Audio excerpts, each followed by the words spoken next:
Ayan, tapos ibuhos mo yung sardinas sa ginisa mong sibuyas. Lagyan mo na lang ng betchin at asin para lumasa. Ate, wala na ba tayong ibang ulamin kundi sardinas? Kahapon nag-sardinas na tayo. Kagabi sardinas. Hanggang ngayon sardinas pa rin. Baka naman maging isda na tayo niyan. Ano magagawa natin? Yan lang yung binigay na ayuda. Wala namang talipapa na bukas para makabili ng sariwang karni. Order na lang kaya tayo sa fast food. Para naman makatingin tayo ng masarap. Bilaw ka ba? Mukha bang may fast food na bukas ngayon? Kita mo naman takot ang lahat dahil sa pagdami ng kaso ng COVID-19.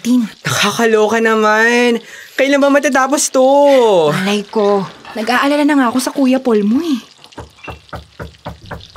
Oh, may ayuda na naman ba? Ewan ko te, kabibigay lang nila 'di ba? Ay, oo nga pala. Ay, sandali nga. Titingnan ko kung sino. Sige ate. Sino po sila? Bubuksan ko na nga. Han? Han, buti nakauwi ka na. Namiss kita. Ate, si kuya ba yan? Oo. Han, halika, maupo ka. Ashley, ikuha mo nga ako ng tubig, dali. Sige te. Buti hindi na mahigpit ang protocol, Han. Han? Han? Oo. Pasensya na. Sandali nga. May nangyari ba? At parang wala ka sa sarili mo at ang laki ng eye bags mo. Han, okay ka lang? Ate, ito na yung tubig. Oh, ito. Uminom ka muna. Han, sabihin mo sa akin, ano bang nangyari? Hindi. Wala to.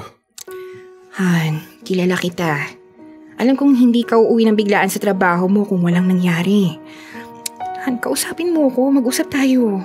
Makikinig naman ako eh. Ate, pagpahingayin mo muna kaya si kuya. Baka pagod lang yun sa biyahe. Mamaya na lang kayo mag-usap pag handa na siya. Oh, sige. Okay. Han, mag-usap tayo mamaya ha. Sa ngayon, magpahinga ka muna at mag-relax. Sige. Salamat, Han.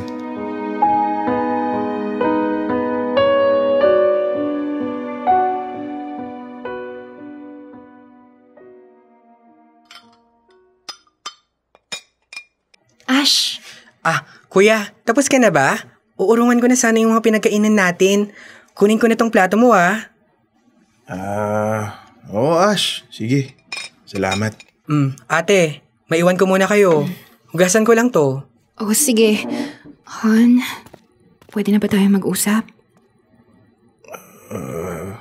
Sige. Ano pa kasi talaga nangyari? Nag-aalala na ako sa'yo. Bakit sa pagdating mo pa lang, ang lalim na ng iniisip mo? Ano ba talagang bumabagabag sa'yo? Sabihin mo sa akin, makikinig ako. Han, yung lalaki. Lalaki? Sinong lalaki? Yung asawa ng matanda. Basta, buhay pa siya. Ano? Anong buhay pa siya? Ano bang sinasabi mo, Han? Tungkol ba to sa trabaho mo?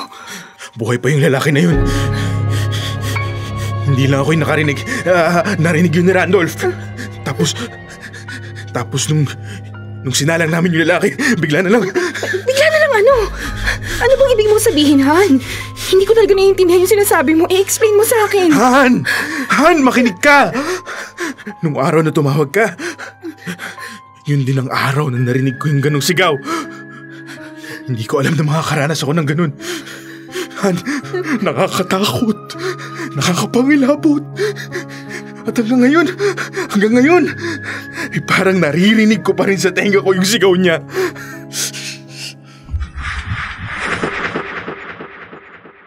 Oo nga, Han.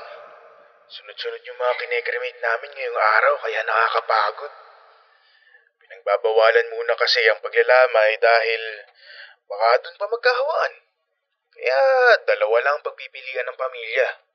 Diretso libing, o di kaya cremation. Nakakatakot talaga yung virus na yan, no? Han, kung umuwi ka na lang kaya? Ha?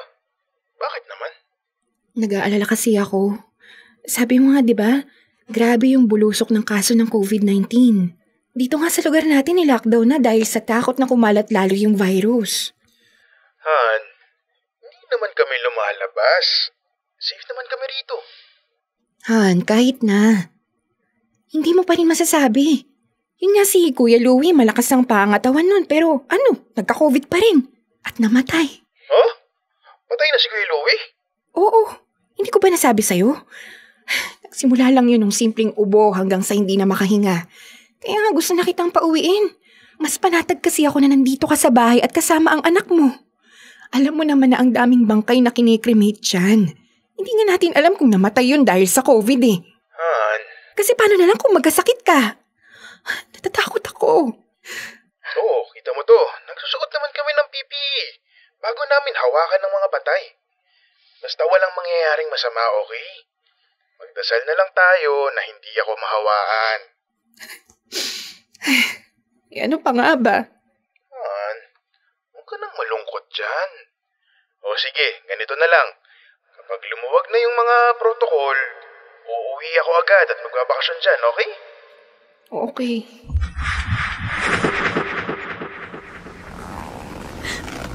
Ito po.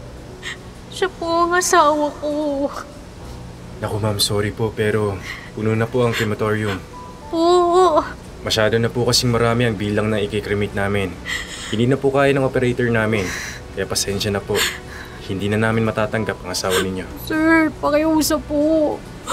Wala na kaming mahanap na iba. Ayaw namang tumanggap ng mga punerarya dahil natatakot mahawaan ng COVID na yan. Ito na lang ang crematorium na alam namin, sir. Baka naman pwedeng pagbigyan nyo na kami. Sige na po. Pero kasi ma'am... Nakikiusap po ako, sir.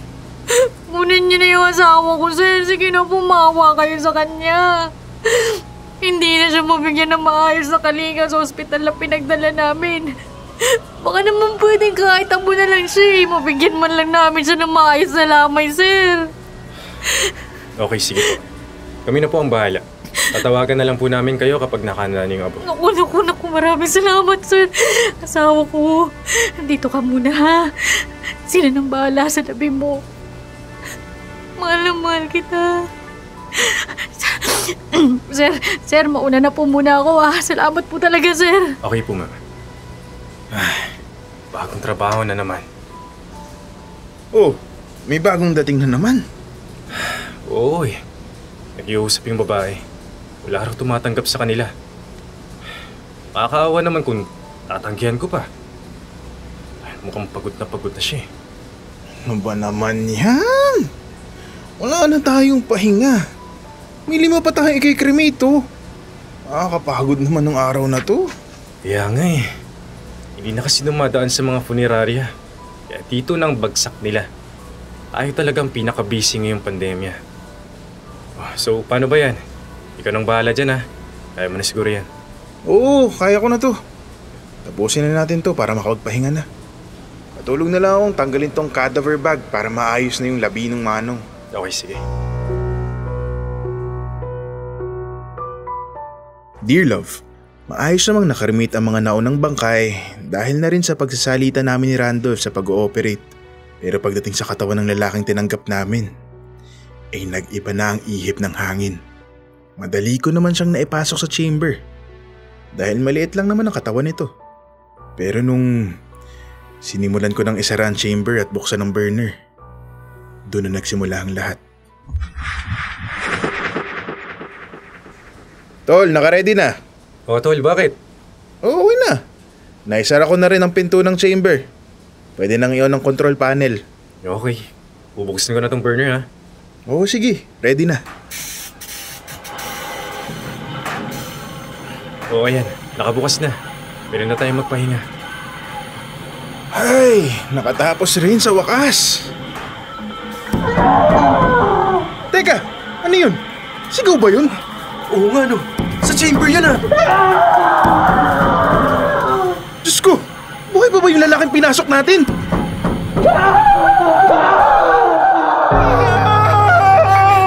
Han!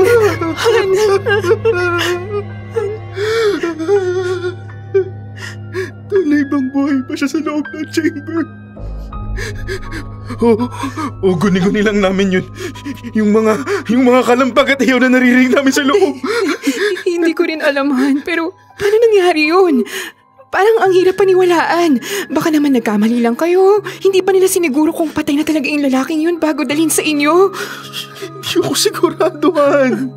Sabi naman ni Randolph, wala na naman talagang pulso yung lalaking yun. Kaya laking gulat namin nung humihiyaw sa loob. Hindi naman namin pwedeng patayin yung burner ng gano'n na lang. Kaya wala na kaming nagawa kung hindi maghintay at manood na lang sa mga nangyayari. Diyos ko.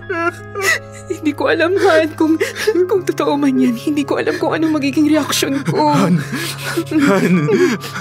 naniniwala ka ba na pwede pang mabuhay kahit idineklara ng patay?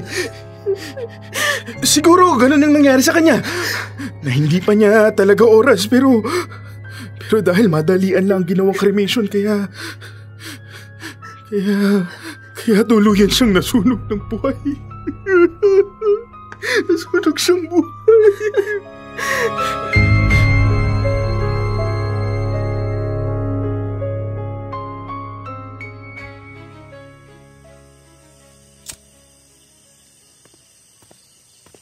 Han, anong ginagawa mo? Bakit gising ka pa? Nagtirik lang ng kandila at nagdasal. Ikaw, Han, bakit gising ka pa? Hindi kasi ako makatulog. Napansin ko naman na wala ka sa kama, kaya bumaba ako rito. Para kanino yung kandilahan? Para kay Manong. Alam mo, Han, hanggang ngayon, nakukonsensya pa rin ako sa nangyari. Hindi ako makatulog tuwing naaalala ko yung gabing yun. Han, hindi natin alam kung talagang sigaw yun ng lalaking clinimate niyo. At saka kay Randolph na rin ang galing na wala nang pulso yung lalaki nung mahawakan niya ito. Kaya maaaring nagkamali lang kayo ng narinig niyo. O baka naman may scientific explanation kaya nagkaganon. Hindi tayo sigurado, Han. Pero Han, paano mo mapapaliwanag yung kalabog sa pinto ng chamber? Yung mga sigaw. Guni-guni lang ba namin yun? Hindi ko alam. Pero alam kong wala kang kasalanan. Ang asawa niya mismo ang nagdala ng katawan niya sa inyo. Ginawa mo lang ang trabaho mo. At kung totoo man na buhay talaga siya noon, sana nasa payapa na siya. Ipagdasal na lang natin ang kaluluwa niya. Sana nga, Han. Sana nga hindi totoo na buhay pa siya dahil hindi ko mapapatawad ang sarili ko.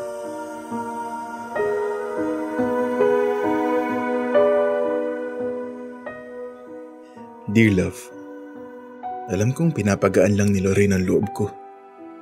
Pero alam ko rin na may pagdududa sa kanya. Sino ba namang maniniwala sa sinabi ko?